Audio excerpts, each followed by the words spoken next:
He handled these crisis situations in a way that it included everybody.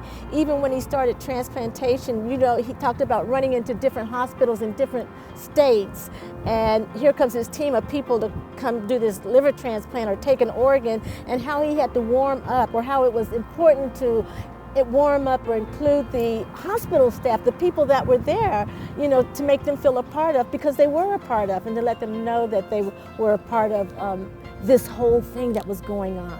Everyone was a part of it. Whatever you can help us with, whatever we can do for you, we will do, because this is important. In this case, I believe that he would have been on the phone calling all over the world, all over the country, collaborating, getting people together to come up with, to find out what's going on and how we can tackle it. As a matter of fact, I know he would, because he was upstairs on the third floor in his office, and he would call people and call this person and call that person. Again, getting information from everywhere and putting together the puzzle that would make it work. And he was so transparent. He didn't hide anything. He didn't keep any secrets. Being transparent for the children, for the patient, not because you want to be famous. He often says, well, everybody went on to be famous, but that wasn't the idea.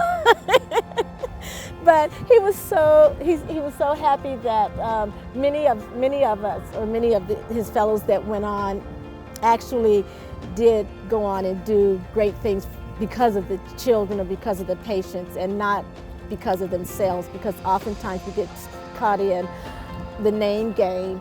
And I think that really bothered Tom in the beginning. I know it bothered him in the beginning, because he did not want the recognition about doing it. He wanted people to come in, learn, go back, and save lives, and not say, oh, I did, you know, I'm a savior, because it's not about the individual, it's about the patient. And Tom always believed it was about the patient and the family and the quality of life, and it wasn't about who saved what and who did what. It's coming together and doing it. And Tom could not have done it without a team. So, you know, he brought in people, he kept you on for you know, standing.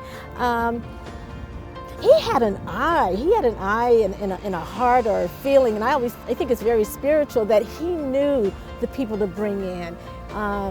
People that he did bring in from all over the world to be a part of this, all were great learners. I can't count any of the ones that trained under him that didn't want to. He even told a few of them that, you don't really want this. You know, if you don't want it, then go. And it made some of them think, and they're great surgeons today.